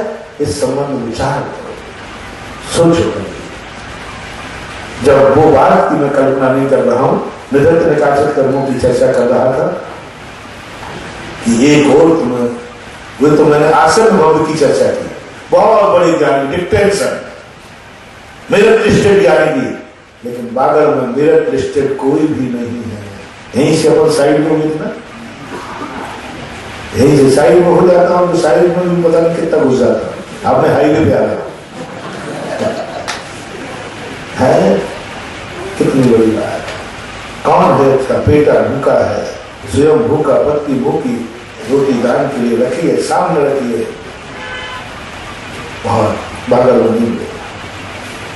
बहुत कठिन है कि धर्मराज बन जाए कोई, कि मुझे भस्म होना पड़े तो हो जाए, लेकिन पूज्य पुरुष मेरे दरवाजे खाली रहेगा, नहीं मिलेगा। इतना तो मिलने वाला यहाँ कोई है नहीं, एक भी नहीं, अभी तक तो मुझे नहीं मिला है। लेकिन दूसरा नंबर में बात करना चाहता हूं, जिससे आप निधर्त निकाचित कर्म बंद न करें। मैं ये नहीं कह रहा हूं भूखे रहकर रोटी दान देना, लेकिन पेट भर चुका है, रोटी नहीं है आपको खाने को देने को, तो पहले खाइए। मैं दूसरे नंबर पे आ रहा हूं, यदि आपके पास एक रोटी है तो आप दान ना दें, बच्चे को खिलाएं। बच्चे को, मेरा पक्ष, मैं तुम्हारे दान के खाते बच्चे को खिलाओ, दान को छोड़ो। साधु बड़ा है, उपवास कर लेगा, उसके कर्मों की नजरा होगी, बच्चा रोएगा, उसको आहार ध्यान होगा, दुर्गति होगी। साधु को आहार नहीं मिलेगा तो भी सदगति होगी, और बच्चे को आहार नहीं मिलेगा तो बच्चे को खिलाओ मिलेगा। यदि आपके शादी के पैसे रखे और उतने में शादी होना है, आप पहले बेटी की शादी करिए, आप विधान में खड़े मत होइए, आप मंदिर में दान मत होइए। बिटिया की शादी होना जरूरी है, क्योंकि वो संयमी नहीं बन पाएगी तो किसी तरफ पाप की तरफ जा सकती है, उसे पाप से बचाइए, दान मत दीजिए।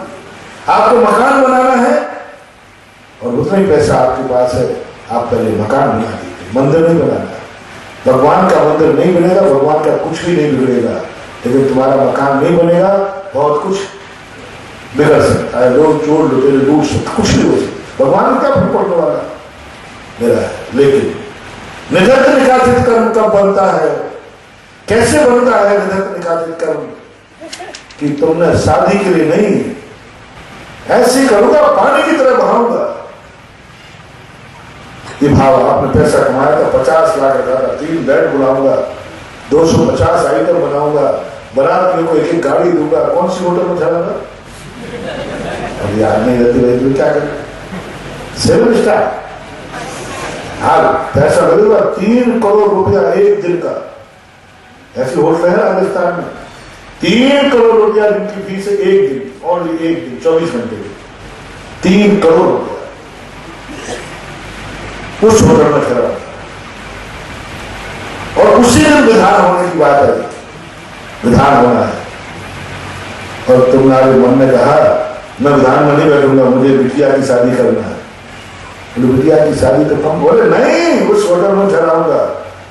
संगीतकार बुलाना है कितने, तो संगीत हो ना, महिला संगीत,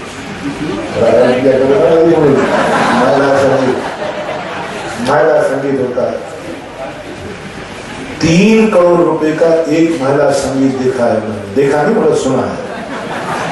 3 करोड़ रुपए का। बने हुआ क्या? बोले हीरो हीरोइन आए थे, कमर यूं यूं यूं कही। हीरो क्या करते हैं?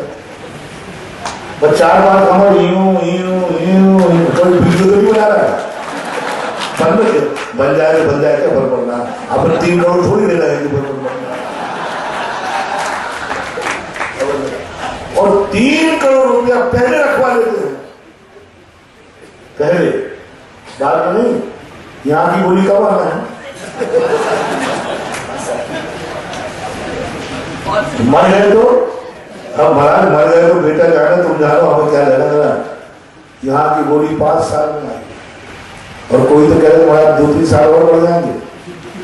और वो हीरो नाच में आए, पहले रखो 3 करोड़ रुपए का पहले चेक ले लेते, बाद में स्टेज पे आते हैं, 2 घंटे अपनी कमर हिला के चले गए, और 3 करोड़ रुपए से जाकर के शराब पीते, अय्याशी करते, पाप करते। हो रहा था उधर महिला संगीत हो रहा था। महिला संगीत के लिए 3 करोड़ थे, जिसके बिना शादी पर कोई फर्क पड़ने वाला, 2-2, 3-3 करोड़ के फटाके फोड़ दिए, जिससे शादी पर कोई फर्क पड़ने वाला नहीं था। शादी की मैंने पहले छूट दे दी। एक महिला संगीत करने को 3 करोड़ है, और नगर में विधान हो रहा है उसी समय, तो तुमने उसके लिए मना कर दिया कि मुझे शादी करना है, अब ऐसे में ऐसा निधन निकासित कर्म बनेगा कि तुम्हारे लिए एक कौड़ी भी तुम्हारे पास नहीं होगी। तो भगवान महावीर के सामने भी गिड़गिड़ाना, तो भी महावीर तुम्हारे इस पाप को कभी काट नहीं पाएंगे, क्योंकि विधान महत्वपूर्ण होना होगा। महिला समझी, मकान बना है, लेकिन क्यों? और आज दूसरा मकान एडजस्टिंग।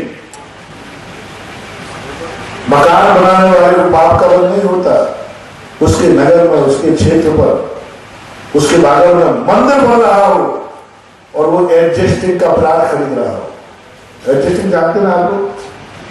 हिंदी में क्या बोलो? एडजस्टिंग है ना, पैसा है क्या करो? मकान तो बढ़िया है, बहुत बढ़िया है, ऐसे मकान घटिया नहीं है, लेकिन अब पैसा है तो 2-4 लाख और डाल दो, तो मकान और बना लो। अब एडजस्टिंग के लिए पैसा प्लाट खरीद रहे, मकान बना रहे। मकान रहने के मकान वाले को पाप का बंध नहीं होता। यदि व्यक्ति मंदिर बन रहा है और अपना मकान बना रहा है और उसने कहा मैं मकान बना रहा हूं, मंदिर नहीं बनाऊंगा, उससे ज्यादा पाप का बंध नहीं होगा। सबसे ज्यादा पाप का बंध उसे है जिसका मकान बन चुका है, एडजस्टिंग के लिए मकान बना रहा है और मंदिर नहीं बना रहा है। ऐसे लोग सावधान, यही कार्य रावण ने किया था, आज नरकों में पड़ा है। एडजस्टिंग वालों, बागल के एडजस्टिंग वालों की खैरियत नहीं है। ये तीर छेद एक एडजस्टिंग वालों को रोड पर ला देगा। आगम चाहिए शराब दे रहा है मजा, मैं ना शराब दे रहा हूं, मजा नहीं, मैं तीर छेद की विशेषता बता रहा हूं, ज्ञानी आदमी हूं। अरे वैद्य तो यही बताता भाई इसमें जहर है, मैं तो बता रहा हूं, आगम में पड़ा है। तीर छेद, आप खुद अकल लगाओ। त्रिलोकीनाथ भगवान का मंदिर बन रहा है, उसमें तुम्हारे भाव नहीं हो रहे, और एडजस्टिंग के लिए प्लाट कोई जरूरत नहीं है, लेकिन पैसा पड़ा है, क्या करें? उधर पाप के लिए दे रहा है, इधर विधान हो रहा है, उधर महिला संगीत करा रहा है। आप बता दो क्या बंद होगा? निधन निकासित कर्म बंद कैसे होते हो? कि धर्म का निमित्त बन सकता है, बन रहा है, लेकिन वो अधर्म की तरफ जा रहा है, उस समय निधन निकासित कर्म बंद होते हैं। उस समय जिस समय धर्म का निमित्त बना और कर्म का, भरत चक्रवर्ती को तीनों निमित्त बने, उस किस निमित्त की तरफ गया? भगवान की तरफ। यदि वो बेटे की तरफ चला जाता है तो निधन निकासित कर्म बंद हो जाता, निंदा होती, प्रशंसा नहीं होती। इसलिए समझो, मैं तुम्हें अभिशाप नहीं दे रहा हूं और चिंता मत करना, मेरा अभिशाप किसी को लगता ही नहीं, इसलिए डरना मत। मेरा अभिशाप किसी को लगता नहीं, इससे डरना नहीं, लेकिन जो मैं कहता हूं वह हुए बिना होता नहीं, ये ध्यान रखना।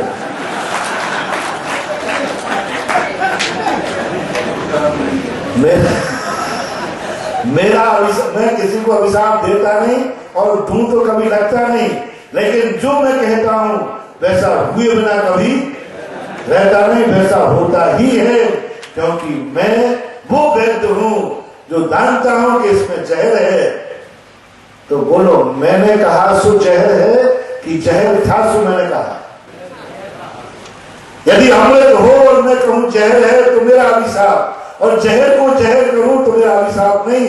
मैं वैद्य हूं, मैं ज्ञानी हूं, मैं जानता हूं। इसलिए आप लोग विचार करें, 3-6 आपके बागल में बन रहा है, कोई साधन नहीं।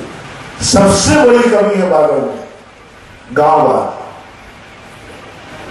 अपने गांव के लिए मरते हैं, इसलिए दान फलता नहीं। अपने गांव की बात आ जाए, कौन तलवार दो, सब अपने गांव में मरते हैं। बोले ये हमारी तो सबका है, हम नहीं देंगे तो क्या फर्क पड़ता है? बादल का लिए वो बीरबल का सिद्धांत लागू हो जाता है कि बादशाह ने कहा कि बागल देश कैसा है? बोले सरकार बताओ। बागल प्रांत कैसा है? तो बीरबल से कहा, तो बीरबल ने बताओ, बीरबल ने कहा बताओ साहब। बोले बताओ।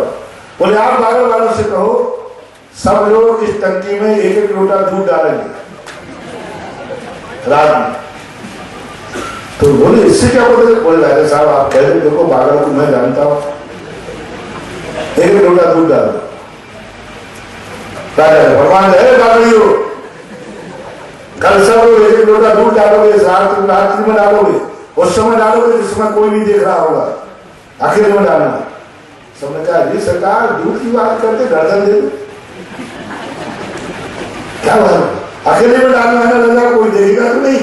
बोले कोई नहीं देगा, मैं भी नहीं देखूंगा, बीरबल भी नहीं, कोई नहीं, अकेले में टंकी होगी तो एक लोटा दूध डालना। बाबा जी कहते कोई नहीं देख रहा, सबसे पहले कौन सा गांव ले लू?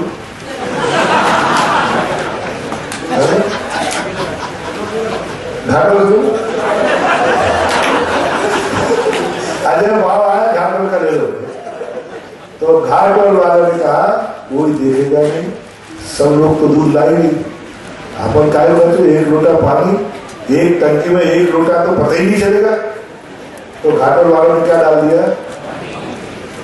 अब घाटोल के बाद आया तलवाड़ा, जो घाटोल से कह गया वही तलवाड़ा से कह गया।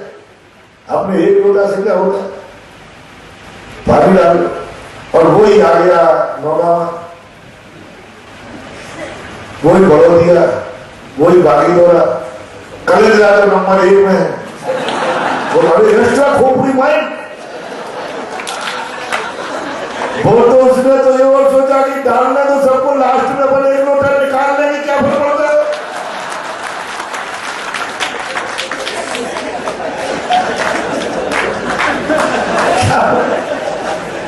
दिया लालटेन की है ना, उन्होंने भी निकाला नहीं, पानी डाल सब आ गया, पूरे गाँव हो गए, अर्थुला रहेगा, जौलाना रहेगा, डरू का रहेगा वो उसके अस्पाल का। अरे ये तो कलाकार आदमी है, शिशुपाल पुष्पाल डरू का, वही डरू का ना जहाँ आम के पापड़ बनते हैं, छतों में सूखते मैंने देखे एक जगह, आज ना रह गया, समय ले लो जितने पूरा बागर। बीरबल ने सुबह कहा राजा साहब चलो बागर कैसा है? बोले क्या टंकी दूध से भरी हुई और क्या? बोले चलो तो साहब, जाके देखा तो वो टंकी क्या से भरी थी। बोले क्या हुआ?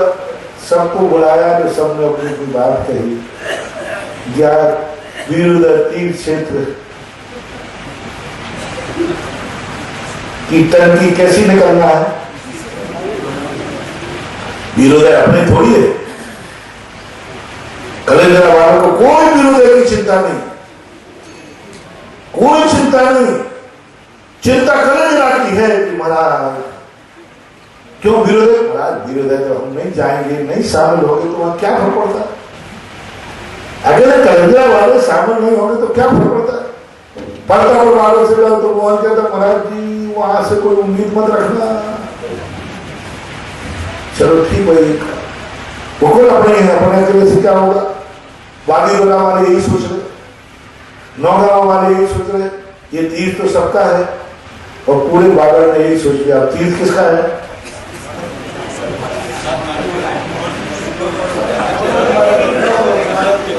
अब अंत में मोहन भाई कहता है आपने मेरी प्लानिंग फेल कर दी, इन सबका तीर्थ नहीं है तो चिंता मत कर दे, इन 200-150 प्लाट वालों का तीर्थ क्षेत्र है। इनसे उम्मीद थी कि ये बना लेंगे, और पक्का मान के चलना प्लाट वाले तीर्थ क्षेत्र बना रहे हैं, इनको कुछ पुण्य नहीं लगना है। इतनी जमीन जो दी है जिन्होंने, उन्होंने जमीन नहीं दी है, हमारे क्षेत्र की जमीन ली, देने का बोलेगा। ये 67,000 में प्लाट लिया एडजस्टिंग में, यदि तुम्हारे यहाँ मकान नहीं होता तो तक तो बन जाता। अच्छा जिन जिन के प्लाट हैं उनके जिनके मकान नहीं है, चलो पूछ लो, जिनके मकान नहीं है उन्हें ऐसे में किसके प्लाट है? मकान है तो नहीं, सबके मकान है, इसका एडजस्टिंग में आज 67 लाख का प्लाट 5 लाख का होगा, तो तुमने 67 लाख से 5 लाख कमाए हैं, 70,000 से कि 5 लाख कमाए हैं, ले लो तुम्हारे सत्संग जाए वापस। मोहन नहीं देगा तो चिंता मत करो। सवाल ये नहीं, सवाल धर्म का है। पर्ची आई, जिन जिन के प्रार्थना के तो खास तौर से 2-2, 3-3 मकान और हैं इस तरह के। तो धर्म को समझो और धर्म की बात के लिए समझो, धर्म मुक्तता से करो, कर्म को मुक्तता मत दो।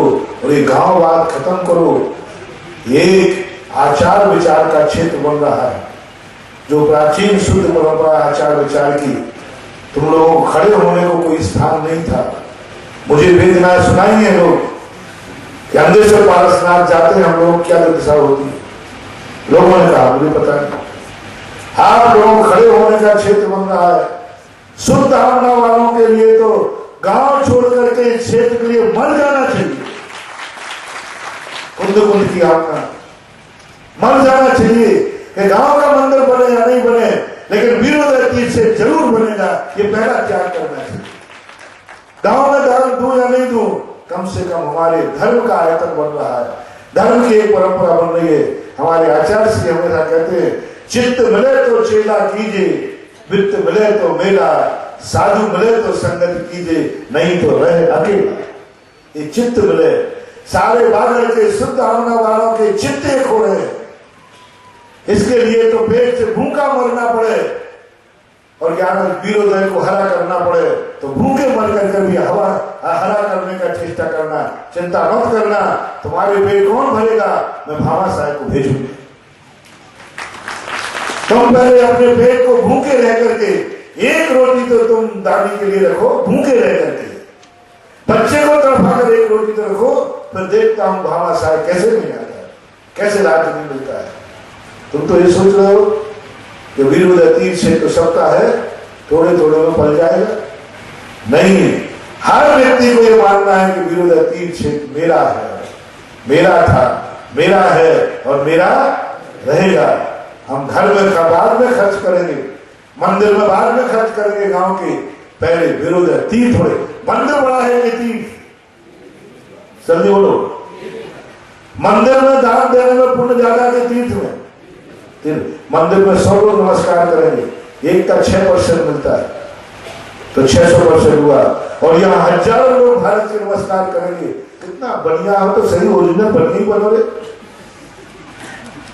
मंदिर के, गांव के मंदिर में दान देना 100% है तो तीर्थ में दान देना जितने लोगों का तीर्थ होगा उतना % बहुत बड़ी चीज।